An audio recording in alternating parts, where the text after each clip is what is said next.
Hello and welcome. This is a Mind of a Man podcast, and I'm your host, Miehen Mieli.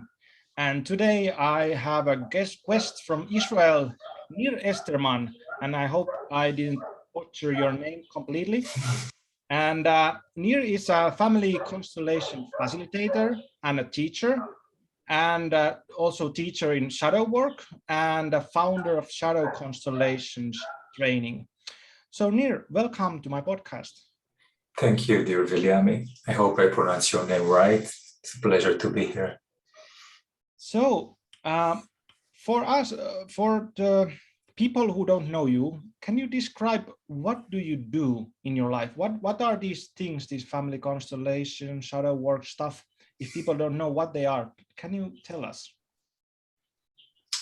Well, I'll try to do it in short. I usually say that shadow constellations are a modern family with two fathers. So one father is Carl Gustav Jung, who brought us the shadow among many other things, and the other one is Bert Hellinger, who brought us family constellations.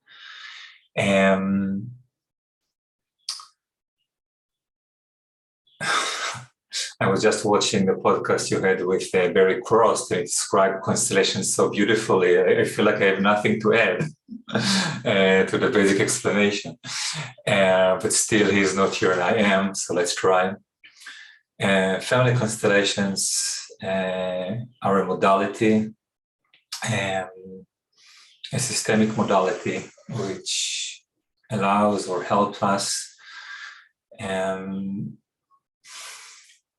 how to say it precisely, to move the stars, really, in a way. If we look at ourselves as having an internal sky full of all kinds of stars and constellations, which is our internal representations of everything, of ourselves, of our self-parts, of our family members, of our history, of the tribes we belong to, of their history, etc., etc., etc. Inside our body, from an embodied perspective, or the way that we feel them inside us, is usually very often rigid or fixated in the relationship, in the inner relationship in which we hold our personality, our relationships, our family and family history. And this inner representation is, of course, in resonance with reality itself, which is bigger than just us. But at the same time, we're also, how to say, a hologram. So we have everything inside us as well, and the universe has everything of us inside it as well. So very vaguely speaking, very broadly, family constellations allow us to bring movement to these representations of existence. And because everything is connected, when I move something within myself, within my perception of reality, reality also can change. So for example, when I went to my first constellation workshop, I was chosen to be a client, and I wanted to bring the story of my father, who is an orphan from the Holocaust and all of that. And I tried to start talking about it, and I already began crying because it was so overwhelming. And my first teacher, Sakino, she just asked someone to stand in front of me to represent my father. And she offered a few healing sentences in the traditional family constellation, which essentially said that I'm carrying his burden and it's too heavy for me. And this is exactly how it felt. And I returned his burden to him in that constellation or ceremony. Now, very interestingly, at the same time, my wife and our children were visiting my parents when I was doing this workshop. And a friend came over to meet them. And afterwards, the friend told me, I visit your parents, I visit you and your wife at your parents' place once in a while, and your father never speaks to me.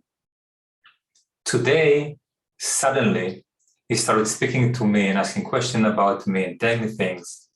What happened? I was like, Well, it happened at the same time that I was returning him his burden that I was carrying for him. So now becoming a little bit more formal. Family constellations, Bert Hellinger identified several principles, which he called orders of love, which define how energy flows when it flows without interruptions.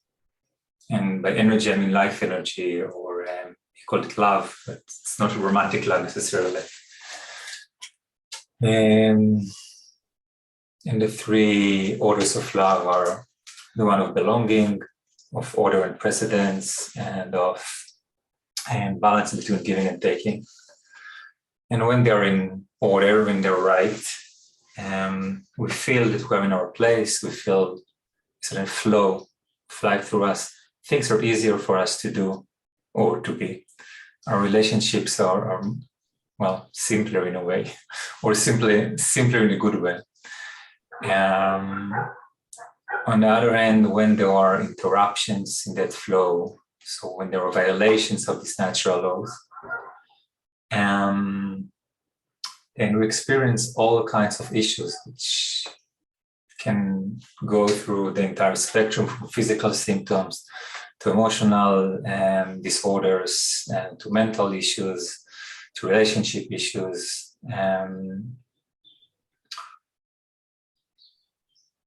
And they don't even have to be experienced as issues. Just we feel like this is me, this is my life, this is how I am. But actually, I'm not just myself. Maybe, at least for me, one of the big things that constellation brought, among many various points of healing, was a systemic understanding that what I feel and what I suffer from, and what I feel pushed or pulled to do is not just about myself. I'm a part of my family, I'm a part of my tribe, I'm a part of my nation, of my culture, of my people, of the Western world, of the world in general. And when I try to fix something in myself, and I don't consider the other parts of the system, first I'm very limited. Okay, let's take a very simple problem. I don't know, I have a back pain. Okay.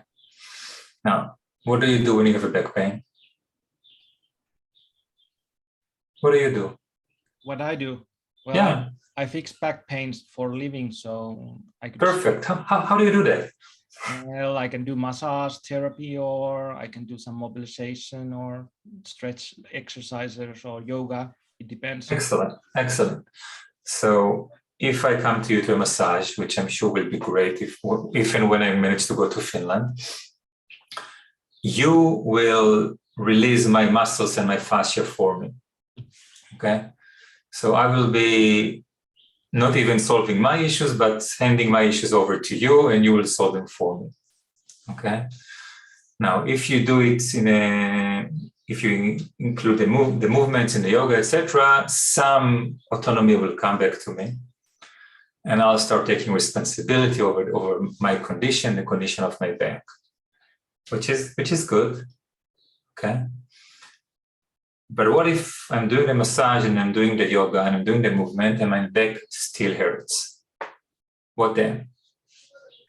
Well, it makes me think about, systemic backgrounds of the pain or others, maybe some emotional or stress related things. And then I can ask my clients that could this be this way, that there is maybe something behind this pain. Right. So we move from the purely physical, okay, which is already an entire world by itself. And it is also where I started doing body, emotional, mind stuff, the Greenberg method. We move to the emotional layer, saying, okay, maybe I have pain or an inflammation because I'm contracting this part of my body. And I'm doing it not just because I'm sitting on the wrong kind of chair for too many hours, but because I'm holding my anger towards my ex-girlfriend, whatever. Okay.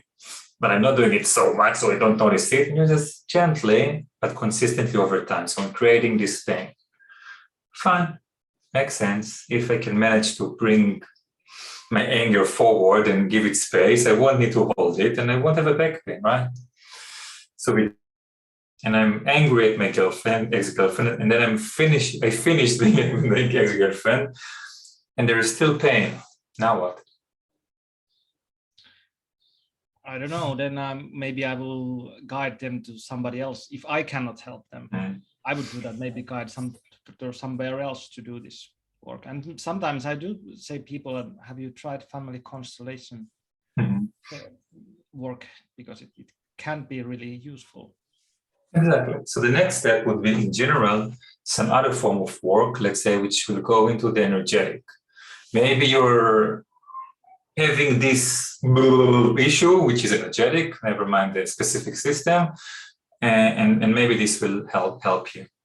Now, when you go to specific to family constellations, it's not there is some voodoo element in a way, coming from shamanic African Zulu tribes tradition, among others. But there's also something very practical for me, okay?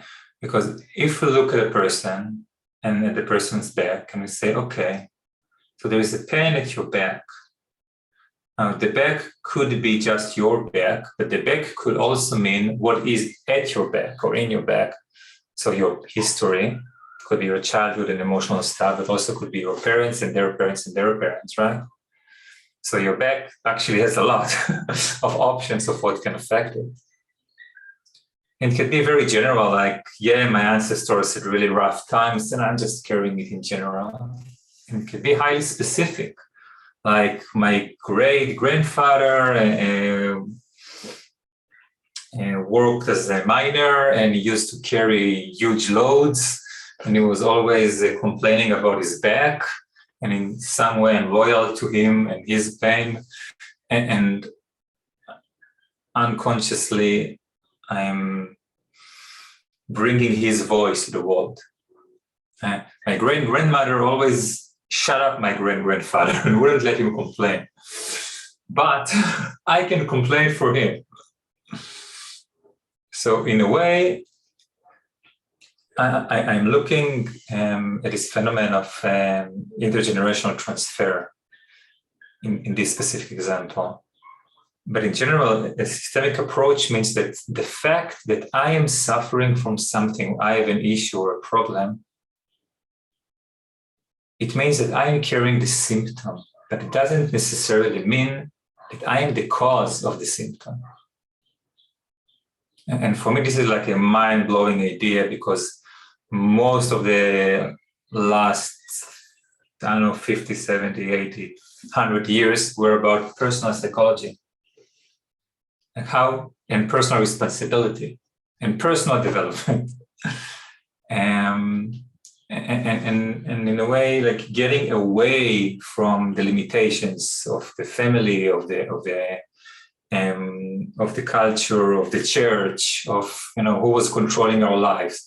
I'm an individual, right? Well, not exactly, or more precisely, we're not just individuals. We're also individuals, but we're like a single, very meaningful thread in a very big tapestry. And if I pull another thread of the tapestry, it may affect me. I can get my back like this because someone pulled some other thread. And there is really a limit to what I can do with my own self, body, mind, consciousness, whatever, if I'm not expanding my understanding and my awareness to the fact that I'm affected by something which is not just in me. I sometimes explain it to my students, like, assume that you're living in a house, and the house is at the lower part of a valley. And you have this annoying problem that all the time you have water flooding your house. And you're like, and you're taking the water out in buckets, and you put concrete walls to protect from the water. And you spend half of your spare time protecting your house from the water. And in family constellations, I would just say, okay, where is the water coming from? Oh, there is an open break in the water tunnel that goes above your house. Maybe we can fix that, and you will stop needing to protect your house from water all the time. So this would be my very limited explanation about family constellations. Can I ask you one question? Kind of sure. Personal question. What has been your experience on when you started doing family constellation and you sitting there now? That what has been the transition in your life? Can you like reflect on that? Like before doing family constellation and now working with family constellation a long time. What's the difference? What happened? Let's say. How many hours do you have?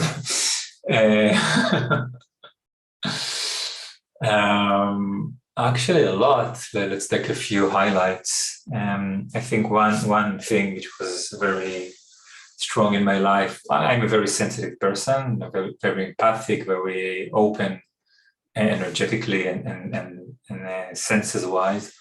I always feel the bodies of other people around me very, very easily. Many people are like that. And as a result, I always or almost always felt overwhelmed when I worked with lots of people. And lots could be 10 or 15, you don't have to be 500. And I researched that for quite a long time. For example, I noticed that if I go to a concert, so while the concert is on and everybody are focused in the same direction, I'm at ease and I can enjoy the concert. But during the breaks, before and after the concert, I would feel like, because I would feel so many bodies and I would feel each one of these bodies and each one of their emotions and needs and directions. And it was a huge mess. I just wanted out. And I could manage that if I disconnected from myself. But I didn't want to disconnect from myself. That's not what I'm here for. And I kind of understood that this is how it is and I have to live my life like that. And then installation during one of my trainings, which went all the way from me in my mom's womb, sensing the people in the room through her skin and not understanding what is going on, but sensing the people outside, all the way to my great-grandfather,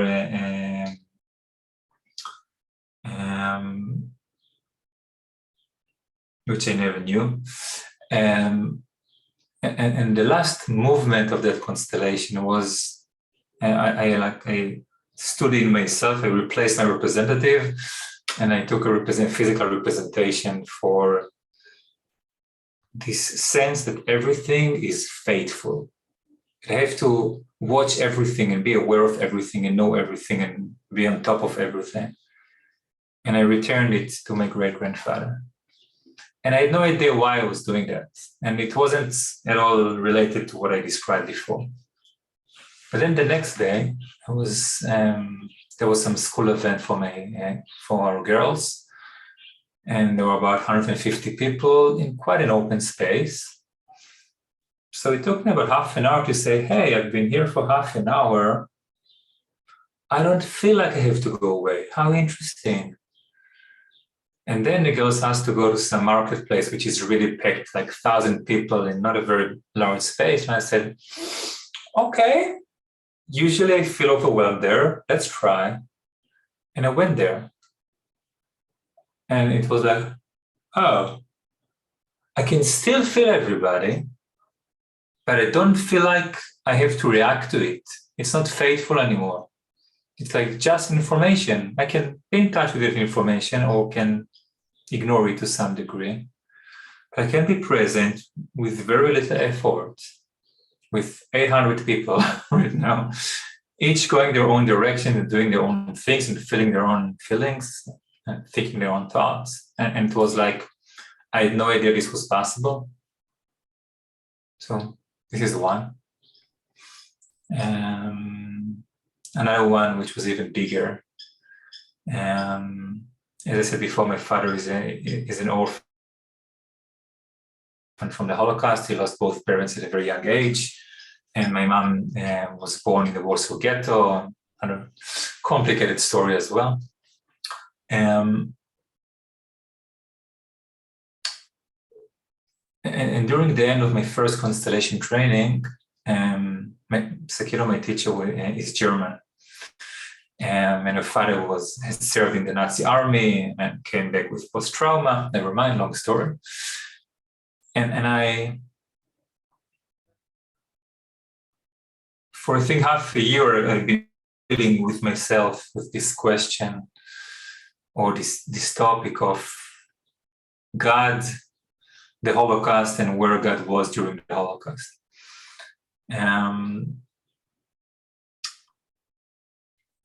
And half a year before that, the end of the training, I participated in a constellation in which I was given the role of a baby who died, of course, in the Holocaust, because his mother didn't have milk for him. And during that session, I was lying on the floor and like a huge scream came through me. I was like, I am dying, but I screamed it like full power. And I was kind of surprised that the police didn't come. I just, screamed to the top of my lungs, I'm dying. And I cried and I was really shaken. And there is this very powerful topic in Jewish history about Jewish children are dying and God isn't listening, or the gates of the heaven aren't opening. And there are screams of Jewish children. I'm still touched with it. And I felt that. I could hear the most powerful scream I could give go up, up, up, up. And the gates were closed. Fast forward half a year to the future. I came to my teacher with that topic without telling her the other experience. Knowing that she's German and has this history, but also trusting her.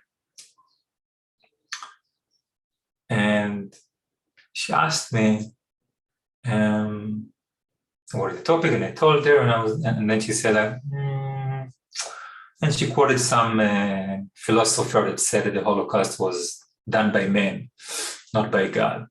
And inside myself, I was like, are you going to bail out on me?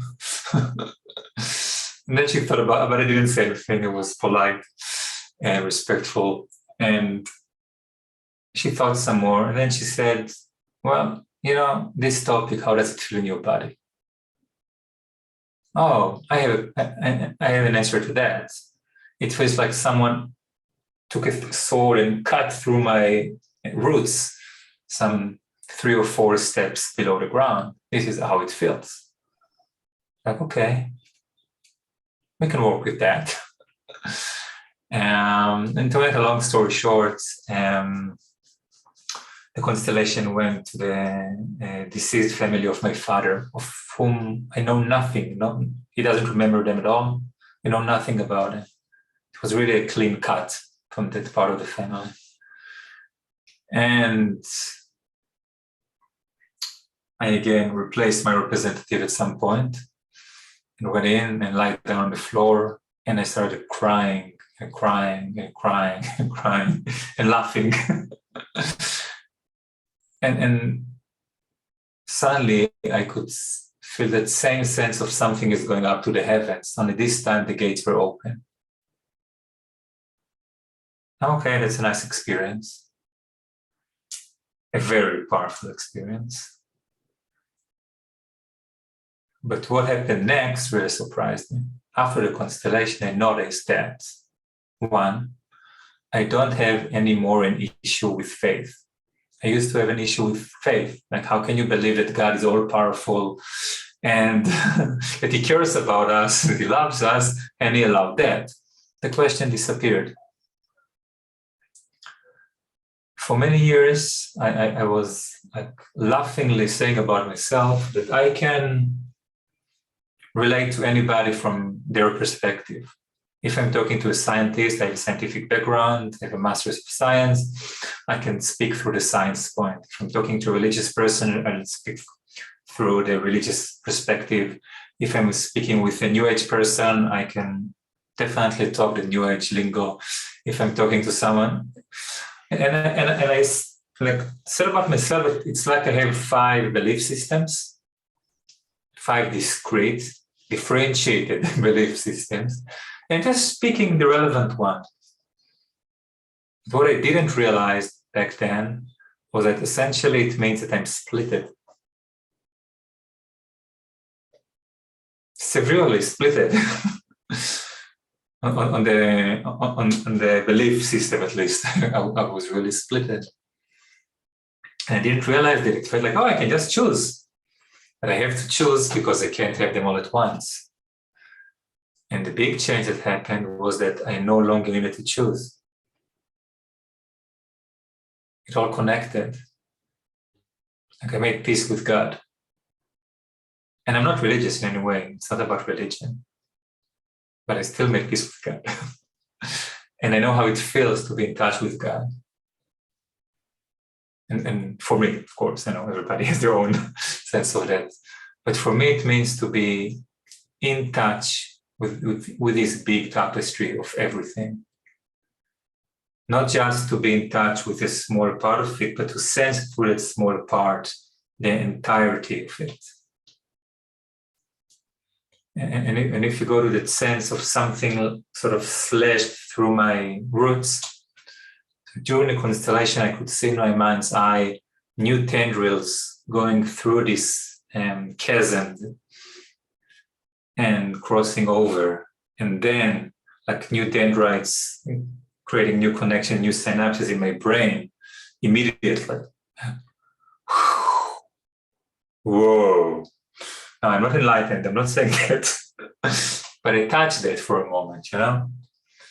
But I think this is a good topic to segue to the shadow and Jung, because I think what you describe is kind of the individuation process from Jung that we first started as an plural, let's say, and we have so many different ideas of what we are and where do we are. Like we are loose connection of spirits which are not going same direction.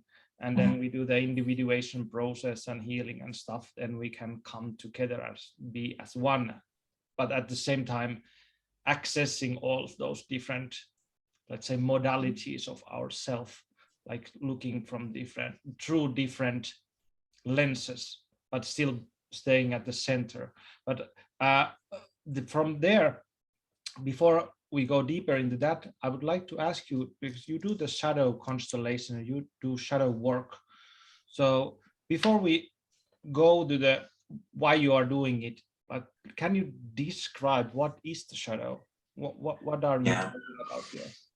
Yeah. So first I'd like to say that I'm certain that if Jung would be alive today, he would be doing family constellations because it matches up so nicely with the ideas of synchronicity.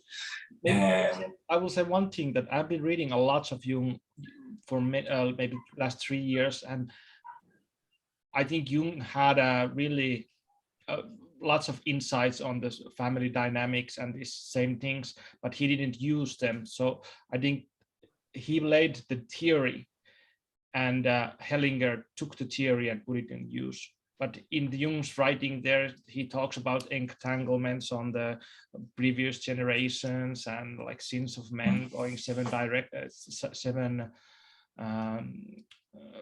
don't know, generations and stuff. That there is the theory is there, but he didn't use them. But anyway, yeah, that about Jung. But yeah, please. So he would connect. So what is the shadow? I think the simplest explanation for me of what is the shadow in a way, I consider it as a zone, as an area, as a dimension within our consciousness into which we put everything which we repress and deny, which we cannot identify as me because it would be too dangerous. We would be rejected from our family, from our society, from our culture, if we allow ourselves to be that.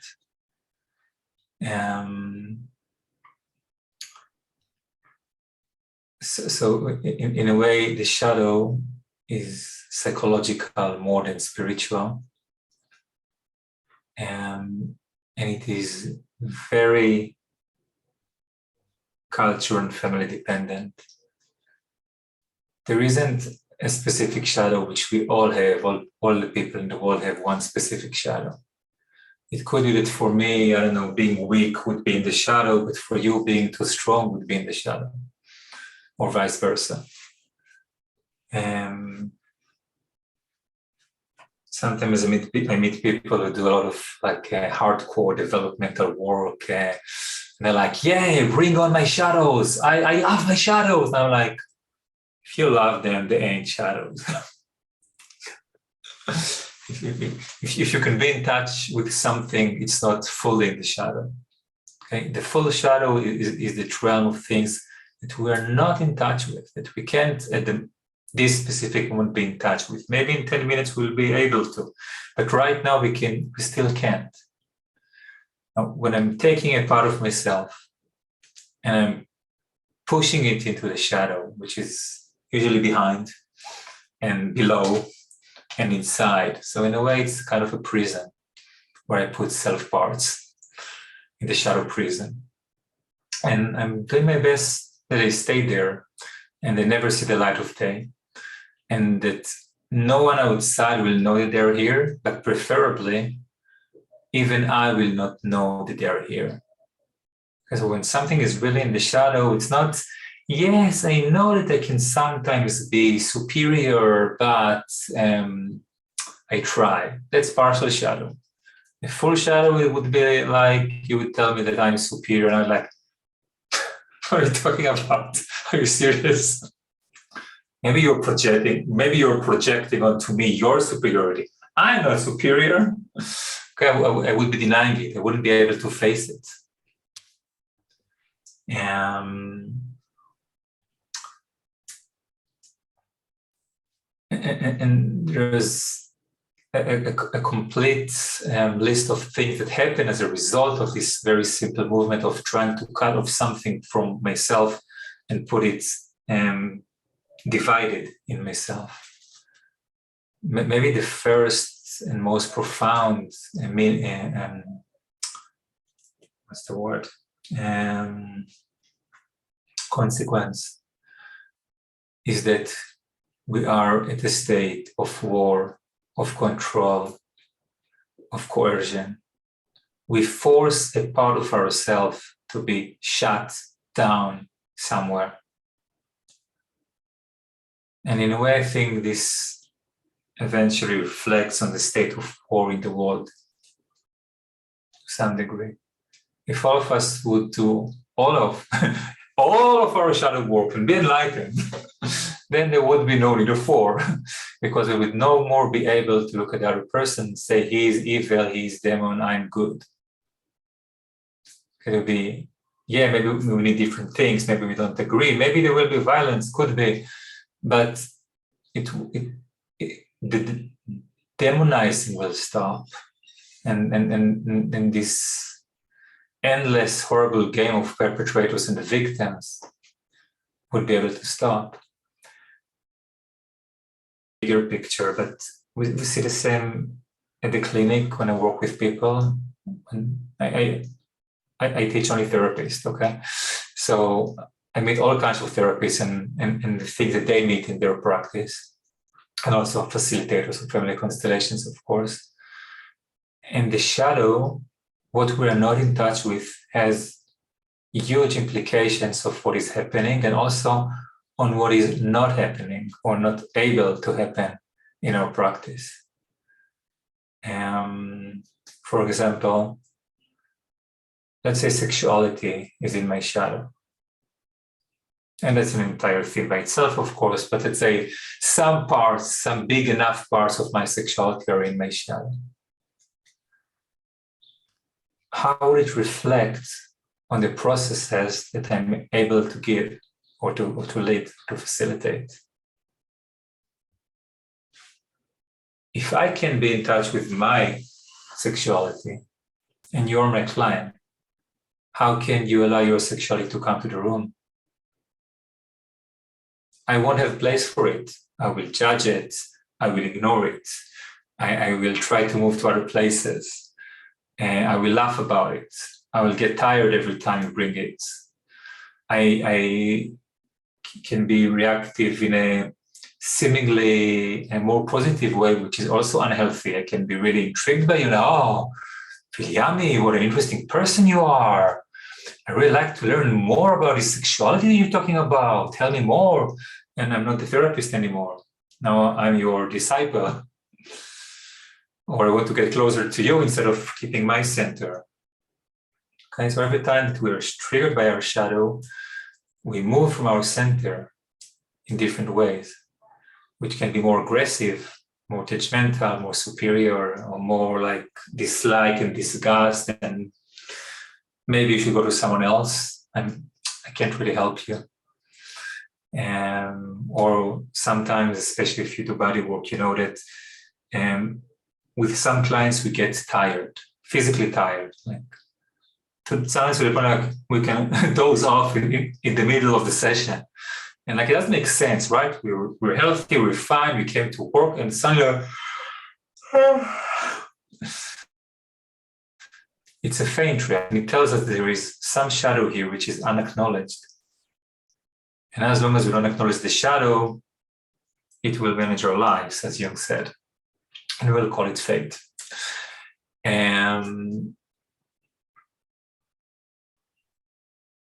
Some clients just don't come to us because they intuitively feel that we can't be in touch with, or we can't give good enough place for their shadows. Some clients come to us, but they are bringing only the nice parts, what is not in our shadow.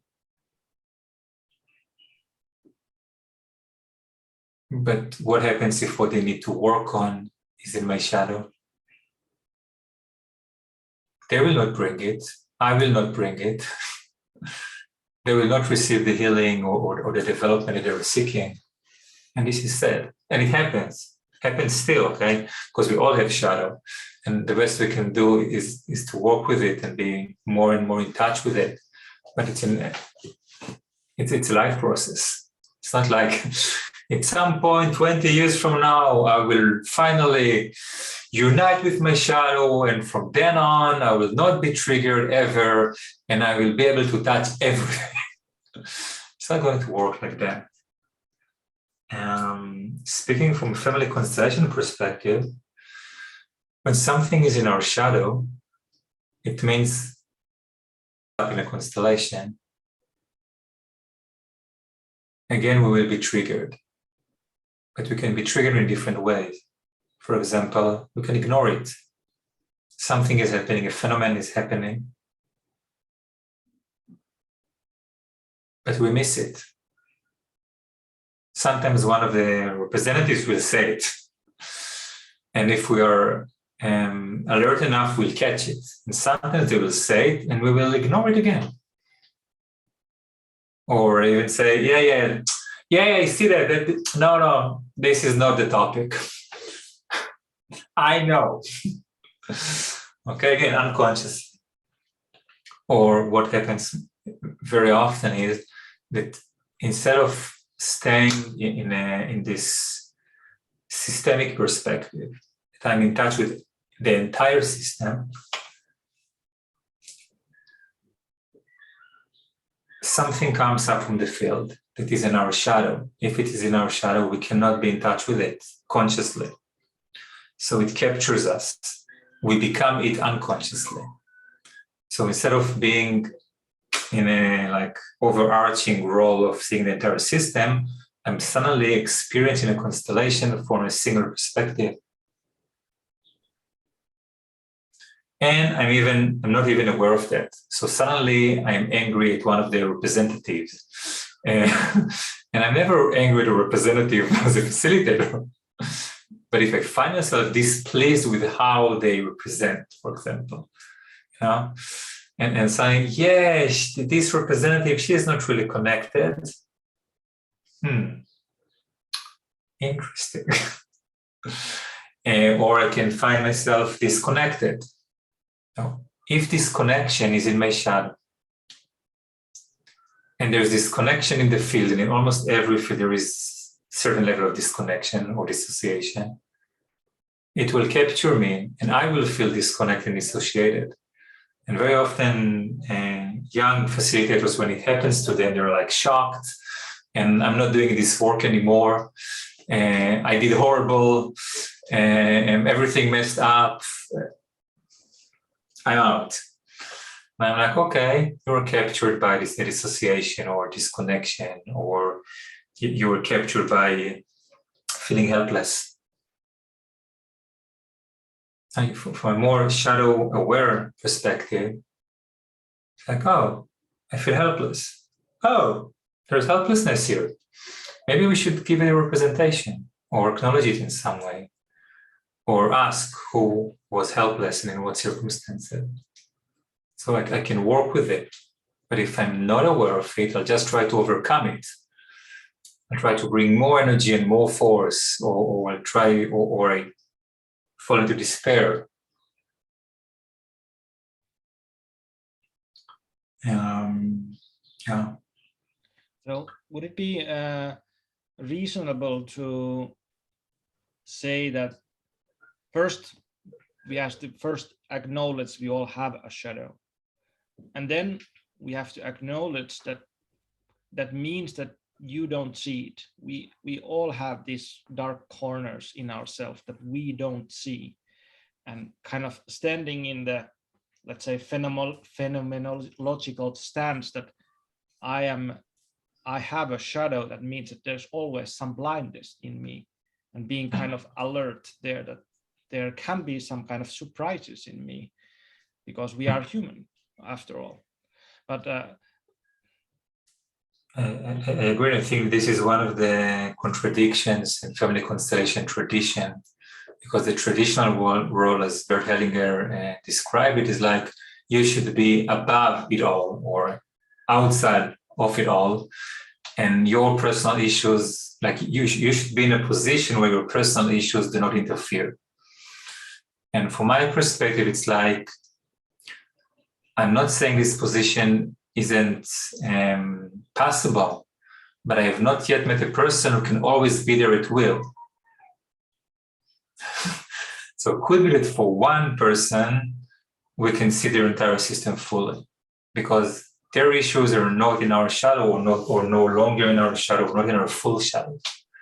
But we all have some shadows as a part of being human. And also it's really important to acknowledge that Bert Hellinger also had a shadow. Like, he wasn't a perfect human being. Like, it's really easy to idealize him to being this perfect being. That, of course, he had a really deep spiritual insight and genius level of understanding of the systemic field, but he was also a human being, and he had a shadow, and I think we can see it in his work as well, and in his legacy. I completely agree. I think he was a genius. He was a giant in many ways, but when you're a giant, you have a big shadow. Yeah. Great man has great shadows. I think that almost every person who's influenced the world in this way of bringing forth a new modality, and when we look at their personal lives, we see, and Bert Hellinger it's true for him, but also the same goes for Jung or for Freud or for many of the big names in the field of healing, of Osho, of course. We see that the kind of personality, it is not only interested in this, but also has the strength and the power and the determination to bring something new into the world, usually have quite a big shadows. And I think you said something like really interesting when I was in your workshop, that the most dangerous people are those people who call themselves healers and they don't acknowledge that they have a shadow. That they say that I don't have a shadow at all.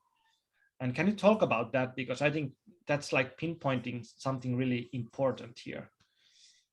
Well, I could simply say that the person who says he has no shadow is usually a narcissist. Okay. And a therapist who's a narcissist is very likely to hurt lots of clients. Now going a little bit more into the dynamics of that, okay?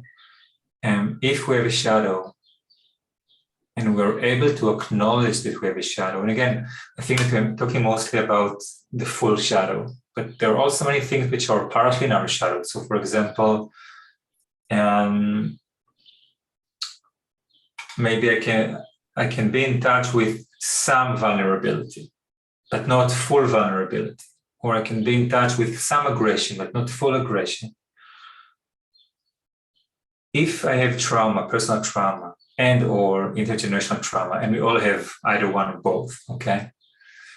It usually means that in my system, there are roles such as the perpetrator and the victim and the savior and the silent accomplices, to name a few important archetypes.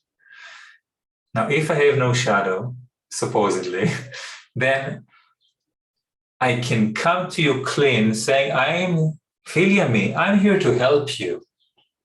I'm here for you. I'm not important here, okay? You are. And that sounds amazing, right? At first. How nice. He doesn't want anything from me. But when you will become more needy over time, because when I'm doing this, I'm making you a child, right? I have no needs, whatever. My needs also go to the shadow. I'm just here to help you because I'm very spiritual and my calling is to help people. And I'm for you. And I love you. And eventually you will become regressed enough so that what you want and need from me would be too much for me. And I will feel that you are using me without understanding the dynamic, because I have no shadow. And you're taking too much, and you're asking too much, and you're not valuing me enough. And then say, hey, that's not right.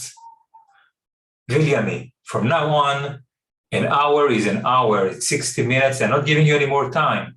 And you're paying full. And no more phone calls between the sessions. And you're like, hey, what happened? I'm like, nothing happened. I'm just putting boundaries back where they are. And I'm not a perpetrator. Oh, oops. and of course, it's usually not so visible, but very often it is quite unpleasant to really abusive. Okay. If I'm not in touch with the fact that there are things I cannot be in touch with in myself, then I will not be able to hold them, to contain them well when they come from you. So if you bring on your vulnerability, and I can't be in touch with my vulnerability, I will not allow you to do that. Somehow I will not allow you to do that. You sometimes hear about people who come to a session, whatever modality, and the facilitator is like, why are you whining so much? Yeah, okay, you had a difficult life, okay, Fine. Why are you crying now? You were raped 20 years ago. Wake up. You're a big grown-up woman now. Oh. Maybe someone is not in touch with their helplessness / vulnerability / victim. And they try to banish away this same thing from the client. And the client is, of course, traumatized and doesn't understand what happened to her. And also, I think Jung describes this, that if we go like in this personal growth space, really high, really deeply into one direction, the shadow is opposite to that. That if we are not aware of that, I mean that if we are like, we are these amazing healers, I'm the healer one, that all the things I do is just healing. What happens in our shadow that grows at the same time if we are not aware of that, and there comes a sadist in the other end of the sadist, and chaos, destruction, and rage, and murder, all kinds of things. Okay, whenever we go into one direction on the expense of the other direction, what are we actually doing? We're pushing one part of ourselves to the shadow. I am not that. And at the same time, we're taking another part and putting it firmly at the front in the persona and saying, I am this. Okay, so I am not, I don't know, I'm not shallow, I'm deep. Lots of therapists have that. I have that as well. I'm not shallow. I won't even be funny, because if I'm funny, you may think I'm shallow. I'll be serious and deep. And I think things to the bottom. And when I say something, you can rest assured that I've been giving it lots of thoughts. Are you describing me right now, or what? Me, I was talking about myself in my early years.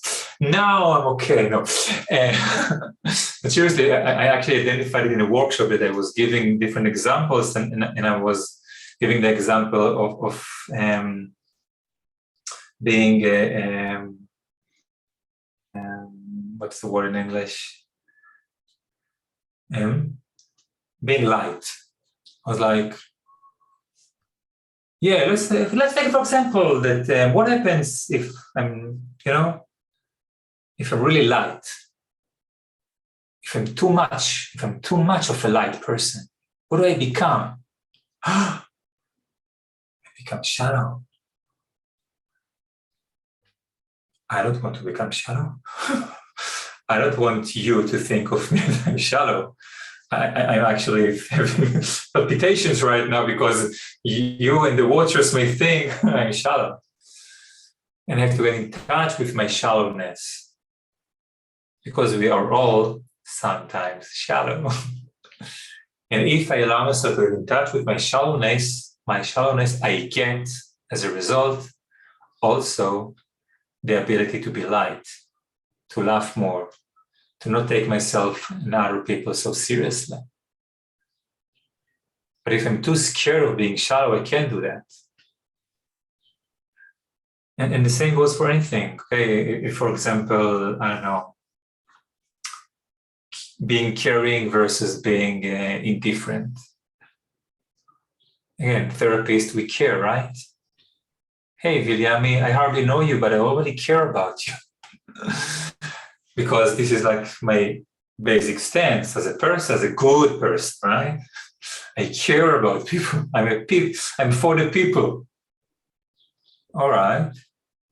So if I'm that, what am I not? I don't know. Can you see? Because I can't. But I can try to draw a line from here to there. Say, well, the opposite of caring is maybe uncaring. And if a person is really uncaring, what is he? How do we call people who are really uncaring? Cold? Could be cold, could be egocentric because they don't care about other people. Could we go further to sociopath and psychopath, right? If I really don't care about it at all, hey, and I'm not that because I care. Now, again, I'm laughing about it, okay, but it's really serious. People are really like, yeah, I'm this caring person. And you see this same caring person, they go to a Facebook group and someone writes something which triggers them specifically on that, and they feel that the other person is not caring enough. And all hell breaks loose from their mouth, and they're like, what a shitty person you are. I can't believe that they allow you to speak here. You should be banned. Blah, blah, blah. And you know, and this person said something like, I'm not sure that everybody should receive treatment like they're weak. No. And what's going on? No, and they heard an uncaring person and they were triggered into a fight response. And you see it a lot with, let's say, all kinds of radical groups, from activists around Corona to activists towards feminism. And also in men's group, you can see that in different ways, okay? They didn't invent it. But very often you see that someone who's like really attached to the persona has a huge shadow. And the more we are with a huge shadow, a huge persona, there is less space for things in between, for just life, for being around the person. Yeah, of course, I am generally tending more to care, but I can also be uncaring. I'm a human being. Like, if we go by the Bible, one of my ancestors killed his brother, and and we're all descendant of that one who lived. We're all the sons and the children of Cain, right? So we all have that. And I'm not saying that we all have it to the same degree. And I'm not saying that we should just let it loose because we have it. But the funny thing is that when I integrate, even with these really difficult parts, I'm actually becoming safer. Going back to this, why I think that healers who are not in touch with their shadow are very dangerous, it's because what we're not in touch with will manifest itself. So if I'm not in touch with the fact that I also have destructive or violent or sexual desires or whatever, and I pretend not to have them in my clinic, maybe, just maybe, I'm powerful enough to just leave them out. And the only consequence will be that some clients will not receive the best treatment. Maybe. But history tells us, and Jung and Freud and all the big ones included in this, the chances are that we will reenact trauma in the clinic or in the teaching seminar. Maybe I will give an example on my personal shadow work here, that like you were describing about this healer who is not unaware of his or her shadow. So I have been doing like conscious shadow work and trying to understand my, let's say, destructive sides or malevolent sides of me. And it was maybe a couple of years. Right? This is brave of you. Yes. So a couple of years ago, it is brave. It takes bravery to consciously meet these ones. So I was getting really tired of my work doing the body work. Lots of like after the, but I was like. Wait a minute, you froze, your line got okay. Less connected. Yeah, okay. So I will say again. So a couple of years ago, I was really tired of my work. And I was tired after my bodywork sessions. I couldn't like do lots of things and I was exhausted. And kind of, I realized that I was living too much in my, let's say, healer persona. That I have been doing, when I was young, I did martial arts and I enjoyed them a lot. And I have done them because I turned up to be, I was a spiritual person many years. So that's why I stopped doing them. But that was part of that. But after that, I came back to the martial arts and started watching the UFC, the Ultimate Fight Championships, after my work. And first, it was really hard for me to look at somebody hitting other person, because whole my life was the sensitive touching of people and helping and holding and stuff. And when I went there and I looked at the fighting, I looked at what the guys were doing in this sport, it kind of, I started getting less and less tired, and kind of got this power of, and I was doing lots of men's work at the same time, that kind of accessing my anger, accessing my rage, and understanding that this is vital part of me as a person. And if I'm not connected to that, it will kind of eat me inside. And I found also the enjoyment of watching that sport. And somebody may say that that's too brutal or whatever, but I found the enjoyment, and I understand the competition. And when you face a man in a one-on-one combat, and you have to give it all, that you have all your aggression, all your strength, and your whole body have to be there. It's also a really beautiful place to be if you look at it that way. And that's kind of the opposite of way of being, if you looking at this healing and holding the space and touching other person. But what it did to me, that it kind of, I'm way more relaxed in myself when I sometimes look at UFC or do really hit the bag in the gym or kick it. It feels so good. Then when I go to my bodywork sessions, I'm more relaxed and I can flow in the sessions way more when I have this shadow part in me as well. Yeah, it's a very powerful image, this man who fights for his life in a way and has to bring everything. It's a very powerful image. Sometimes very ends very sadly, but still it's a very powerful image. And we are the children of those who survive, right? But we have to say that that's voluntary, that nobody forces people to go there. Yeah, true. In general, the more that we're in touch with our shadow, the more energy we have, because we're spending less energy in trying to put the shadow in jail and ignoring it and pretending it's not there and hiding it from other people. And also, I can say for myself that when I did my shadow work, for example, around aggression, people began to hear me better.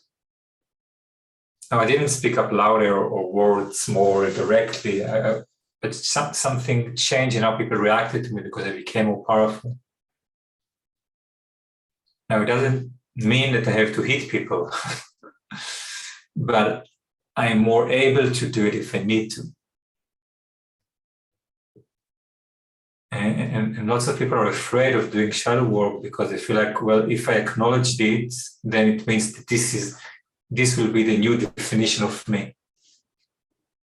If I agree that I'm a victim, that I've been hurt and I've been used and I'm a victim, this will be what defines me. I'm not willing for this to define me. And I'm like, yeah, but this is not shadow work, finding a new definition. Shadow work is about enriching your vocabulary. You will be able to be in touch with whatever the victim brings to you. And you will be able to be in touch with other people who feel like victims, who have been victims in a deeper way. You will not lose strength because of that. You will gain strength because of that. So let's talk about the golden shadow then, because I love to you phrase it like that. And maybe I will say one thing about aggression, and you can tell us more about the golden shadow concept. But I love the saying that it's better be a warrior in a garden than gardener in a war. And it's kind of like, when I'm connected with my anger and my aggression, it means that I have to, of course, control them, but at least I see them, and I have this possibility of seeing that I have this. If somebody attacks my child or my wife or whatever, I can use that power. then that's a kind of the golden shadow. But if I'm not connected with that, that means that it may use me, the shadow. But it's kind of being aware of the possibility and getting that energy out of the anger, because anger is really useful in life, Yeah. getting us boundary or whatever. But you were talking about the golden shadow, that when we face the shadow, we can maybe conduct a golden shadow. What? Okay, I'll say something. But just before, I want to say that if I am in touch with my anger or my aggression, I don't need to control it. It comes up in an appropriate manner. It's only when it is in my shadow that I have to control it to make it stay in my shadow. Well, maybe I will a little bit disagree on that, because I do see that the kind of the base of the shadow, maybe it's, I have the maybe more Christian view on that it's kind of the malevolence of being, that we all have it, and we have to, and it's unreal, let's say, energy that inside each of us, in deep our roots of in our shadow, there is this something, some being that doesn't want good for us. And that's my sense of it, that we have also, like, we have a line between good and evil goes through our all of our hearts. And I'm not saying that I'm controlling my anger, but I'm really, really aware of my anger, that it has a tendency to lose control. And I think the all aspects of the shadow have this tendency of do something bad. I'm not sure I partially agree, but I'm not sure I fully agree. Let's explore it a little bit. Yeah, please. Well, what we put into the shadow is what is considered as bad or evil by our culture. It doesn't mean that it is evil. It is evil in our culture. Okay, let's say take something like, or bad, let's say take authenticity. Is it good or bad? Well, depends. Well, maybe I think this comes also, I have to say this, I was just reading Love's Hidden Symmetry, and Hellinger talked about this same topic, that evil is in our culture, and we have a different definitions for evil in different cultures. And I agree with that, but I also think that in fundamental sense, there is evil exists as an like thing inside us. Yeah, without it could. But it could be. It could be. As I said, I'm only partially disagreeing. Yeah. I agree that I agree. I'm not saying that I understand this fully, but this is just my sense of the topic. Me neither. Me neither. It's bigger than us, I think. But I do think that in many ways, evil, what we call evil, is either what our culture calls evil, let's say, or bad, or the result of trauma and disconnection from our human nature, from our connection with everything. Okay, if you're connected, if you're present, not only as an individual, but as a part of something greater, then you're not likely to destroy something just for the sake of it. You're likely to destroy something because you need it for something. Okay. I agree with you here, that your description of evil, that it can be from the culture, it can be something related to trauma or whatever. But I was doing one family constellation with Barry Grost about this topic, and also he comes from the Hellingerian view of kind of that evil doesn't kind of exist in the fundamental sense, which I disagree. But and I can and in the constellation there was like many generations of perpetrator, and Barry said something about that this was the first perpetrator, and these other people, they weren't evil. But I was just thinking about it, that of course there must be somebody who does the kind of evil deed, something that there's a response.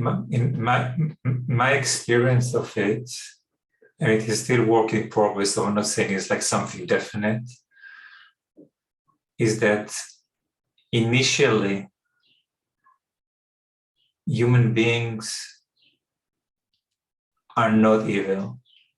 However, our culture, species, whatever, had evil introduced into it. Yeah. Well, maybe I come more from the, well, I'm fanboy of Jordan Peterson, and he talks a lot about Cain and Abel's story. You're again. And are we back again? Now we're back again. Yes. So I was just talking about Jordan Peterson, and he talks about the Cain and Abel story, being like the first stories of human beings, and in that there was a victim and a perpetrator in the first stories of human beings in the Bible. And it's kind of that I would say that we cannot take evil out from consciousness, kind of that we as human beings, I think there's always a seed of evil in us. And I'm not saying that there's we have the capacity for evil, which is different from the seed of evil. I think we have the capacity, and we have the capacity when we are disconnected from something bigger and more meaningful. And I'm not religious, so I consider the Bible as something which was written some years ago, but humanity existed before the Bible. And even in the Bible, the story of Cain and Abel is actually not the first one. The first one was about creation, and there's lots of philosophy, religious philosophy around that. But also about how the first wife of Adam, Lilith, was sent away because she wouldn't accept his dominion over her. And then she was demonized and called the mother of demons. And there are two stories about the wives of Adam. So Adam and Eve and the fruit of the tree of knowledge is one. But there's also the story of Lilith, which came before Eve. So again, interesting. From a sociological point of view, I would say that when patriarchy came together with the Bible and many other things that came some 5,000 years ago or 6, a certain form of evil became to be more widespread. I'm not saying that there wasn't evil before, but a certain form of evil became more widespread, which had to do more with coercion and control and using people in an abusive way. And I agree that the last several thousand years of human history are with that. And therefore, it's not that you or I can say, I'll just do my shadow work and then I won't have to control anything. I'm saying that the more we do shadow work, the less we need to control. Yeah, I agree with that. And I think what I love that you said that you think that human people, they have a capacity to evil. And I think I can agree with that also, that if we go to do the shadow work, and if we do family constellation work with victims and perpetrators, kind of that for me, one important thing is to kind of accept that I have also the side which wants bad for other people, that I'm not free from that. I cannot do like 700 family constellation workshops with victims and perpetrators and be free from kind of the capacity for evil. That it's kind of we all have it. It's a part of what being a human is, but we have many parts. And we only need to control parts that we are not in touch with. When we are in touch with, there is less a sense of it is too big and it is trying to escape and I have to control it. There is more a sense of peace, saying, under the right circumstances, any of us can do horrible things. Okay? But the right circumstances are actually very wrong circumstances. They're inhumane circumstances. And when we are forced into become smaller, not in the parent-child size, but smaller as in less human. When we are focused on survival, when we are not in touch with a greater meaning, with the connection, with the, you can call it the divine, you can call it the big tapestry, you can call it existence, whatever. When we're not in touch with that, then we can easily do horrible things. But when we are in touch with, and for me, this is what this both shadow work and family constellations are taking us to be more in touch with this everything.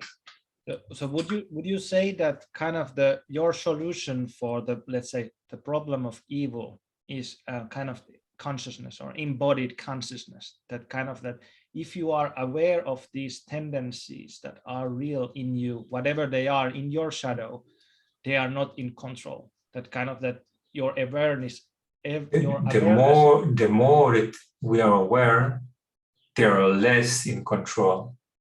Yeah. Now, I'm not stupid. I know that I probably can't be fully aware in this one lifetime, and therefore I will need to put some energy to hold them from getting control. Okay, but the deep solution for me is awareness, is connectedness, is non-duality. Rather than being stronger in my faith or stronger in my control over these parts, because we've seen over and over and over again how the most virtuous people are doing the most horrible things in every religion, in every country, in every generation. Is the people who consider themselves above their bad, evil parts who are doing the most horrible things. So, would you also say that kind of that shadow work is it's an antidote for New Age? I mean that in the sense that you were describing people who are going this, it's all light and love and I'm all the healer, but when you are doing shadow work and being conscious of that, you kind of ground yourself into being more human.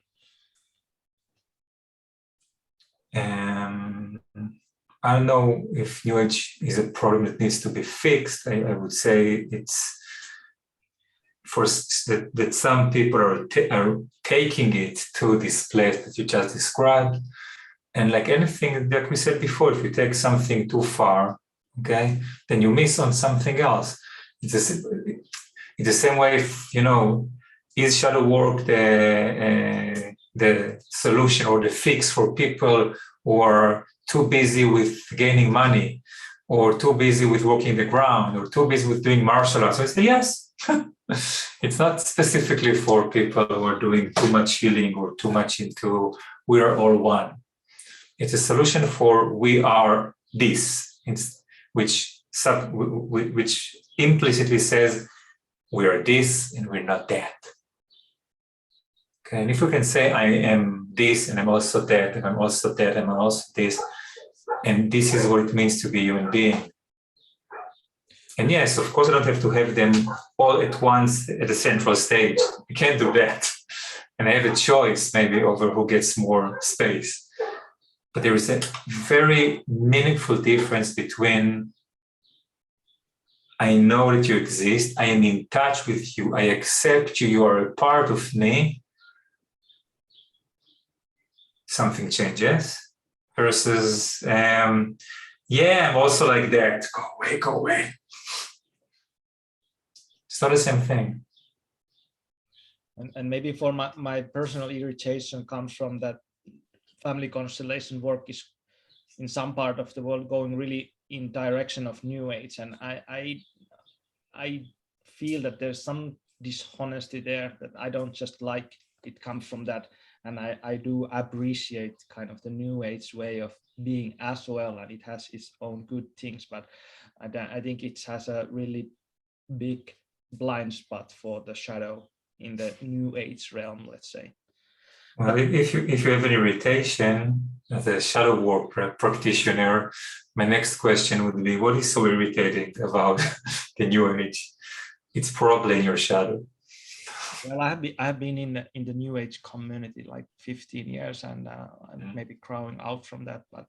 But that's other topic to conversation, and I would like to I like to be respectful for your time, and I Thank do you. have like tons of questions more, and I felt that we were scratching the surface.